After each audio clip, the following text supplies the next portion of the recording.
தினம்தோறும் விளக்கேற்ற நல்ல எண்ணெய் இதயம் நல்லெண்ணெய்.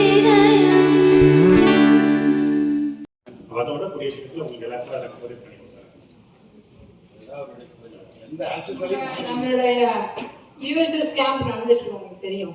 இந்த யூஎஸ்எஸ் கேம்புக்கு வந்து யூஎஸ்எஸ் கேம்ப் நம்ம ஆண்டுல நவம்பர் 15ஆம் தேதி முடிச்சிடும். ஸோ அந்த இப்போதைக்கு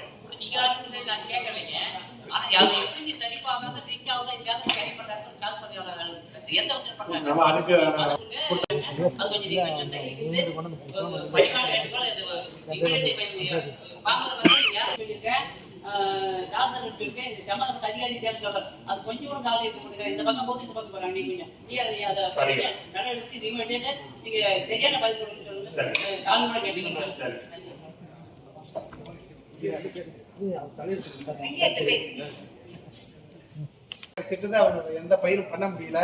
விவசாய நிலம் அவங்க வீட்டுக்கு இருக்கு, கிணறு விட்டாங்க. சரி, 2 ஏக்கர் ஒரிஜினல் ரெக்கார்டு அவர்கிட்ட இருக்கு. ஆய்வு பண்ணீங்க, நேரம் பாருங்க, ஆர்டர் காப்பி வச்சிருக்காரு. ஏன்னா இங்க சில இடத்துல வந்து அவங்களே ஒரு ரெக்கார்டு வச்சிருக்காங்க. அதான் அம்மாங்க பாருங்க, ஐயாவும் நீங்க வந்தீங்க கெங்கவெளிக்கு 1 வருஷமா சொல்றோம் பாக்குறீங்க. சரி, ஏதோ ஒரு விவசாய 10 விவசாயம் வந்து காட்டை அளந்து கொடுக்கலீங்க. அது மூலயமா போனோம். தாசில்தாராபத்திலையும் மனு கொடுத்துருக்கேன், கலெக்டர் ஆபீஸ்லயும் 2 தடவை மனு கொடுத்துருக்கேன். அது மேல எந்த நடவடிக்கையும் தலைவாசல் வட்டங்க காட்டுக்கோட்டை கிராமம். சார் ஆர்டிஓ தெரியுமா? இல்லைங்க மேடம், பேர் நோட் பண்ணிக்கங்க மேடம். ஏன்னா தலைவாசல் தாசில்தார் வந்திருக்கீங்களா? ஏன் அழைக்கலைங்க? இப்போ செக் பண்ணிட்டு வாங்க. சொல்லுங்க, என்ன இஷ்யூ? 6 மாசமா பென்ஷன் கொடுத்து நீங்க எப்படி அவங்க இருக்க முடியும்? 6 மாதமா மனு கொடுத்துக்கிட்டு இருக்கேன். ஆனா என்ன நடவடிக்கை இல்ல. அதை தாண்டி அடுத்த கோரிக்கை. 2வது வந்து எல்லாமே அந்த போனமா வந்து எதனா வியூ வந்து முனியப்பங்கிறவரு அவருக்குன்னு ஒரு 4 இது கூட்டு வர்றாருங்க. அவங்க தான் அந்த இதெல்லாம் பாக்குறாங்க, பணம் இடைத்தரகர் மாதிரி செயல்படுறாங்க. அதெல்லாம் கொஞ்சம் பார்க்கணும். தலைவாசல் வட்டத்துல தாசில்தார் நம்ம தரங்கிட்டு போய் இருக்குங்க. இடைத்தரகர் வச்சு இதெல்லாம் முடிக்கிறாங்க. நாங்க வந்தா அதிகாரிங்க வந்தா எங்களை திருப்பி தான் அனுப்புறாங்க. எங்களை போய் இடைத்தரகரை பார்க்க சொல்ற மாதிரி அந்த இதுக்கு எங்களை தள்ளுறாங்க.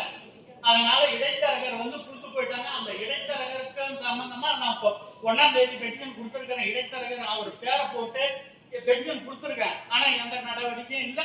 இப்ப அந்த இடைத்தரகராக இருந்தவர் முனிப்பங்கிற விஓ வந்து வீரவனூருக்கு டிரான்ஸ்பர் ஆகி போயிட்டாரு. அந்த தனசேகரனும் அவரோட போயிட்டான். ஆனா காட்டுக்கோட்டையில ஏகப்பட்ட பணம் வாங்கி சாப்பிட்டு வேலையும் செய்யல. இந்த மாதிரி இது நடந்ததுங்க. நீங்க பொதுமக்கள்கிட்ட விசாரணை நடத்தி இது ஒரு முடிவு கொடுங்கன்னு நான் 1ஆம் தேதியே கொடுத்துருக்கிறேன். அதை பத்தி எந்த நடவடிக்கையும் எடுக்கலைங்க ஐயா. இதுதான் என்னுடைய கோரிக்கை.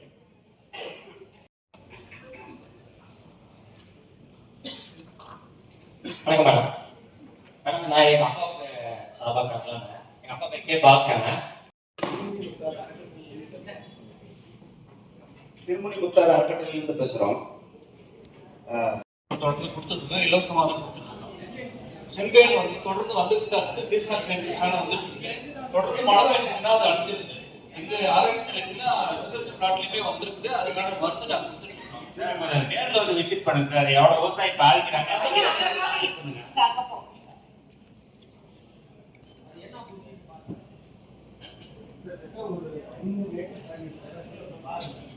அடுத்தது அந்த மரவள்ளியில மாவு பூச்சி செம்பன் கடுமையா தாக்குதல் இருக்கு. எந்த ஊர்ல? பைத்தூர் ஆத்தூர் தாலுகா ஃபுல்லா வந்து பார்க்க சொல்றேன். இல்லன்னு சொல்றாங்க. அந்த லாஸ்ட் மீட்டிங் அப்புறம் போய் பார்க்க நான் சாரிட்டே போட்டு எடுத்து வந்து காமிச்சிருக்கேன். இல்லன்னு சொல்றேன். மரவள்ளியே எடுத்து வந்திருக்காரு ஒரு சைடு. எடுத்துட்டு வர முன்னாடி கொடுத்துருக்கோம், இலவசமாக தான் கொடுத்துருக்கோம். செங்கல் வந்து தொடர்ந்து வந்துட்டு தான் இருக்குது. சீசனல் சேஞ்சஸான வந்துட்டு இருக்கு. தொடர்ந்து மழை பெய்ஞ்சதுன்னா அது அழிஞ்சிருக்கு. எங்கள் ஆராய்ச்சி நிலையத்தில் ரிசர்ச் பிளாட்லேயுமே வந்திருக்குது. அதுக்கான மருந்து நாங்கள் கொடுத்துருக்கோம்.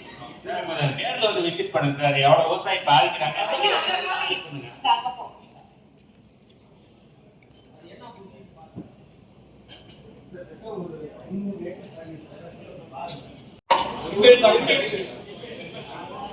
நீங்க லாஸ்ட் டைம் மீட்டிங்ல சொன்னீங்கல்ல, அந்த மீட்டிங்ல ஒரு இதே பண்ணோம். மாவு இது எப்போது தாய்லாந்துல வந்து மாவுப்பூச்சி இருக்கு. இது எப்போது நம்ம பழைய கதையே பேசிட்டு இருக்க கூடாது. நம்மளும் கொஞ்சம் முன்னேறலாம். டாக்டர் சொன்னீங்கன்னா நான் சொல்ல முடியும். நீங்க மாவுப்பூச்சினா எங்காவது மாவுப்பூச்சி பின்னாடியே அழிஞ்சிட்டு இருப்பாங்க. இல்ல மாவுப்பூச்சி இருக்கு, செம்பேன் இருக்கு. ஒவ்வொரு நாளுக்கும் ஒவ்வொரு பூச்சி தாக்குதல் நடக்குது.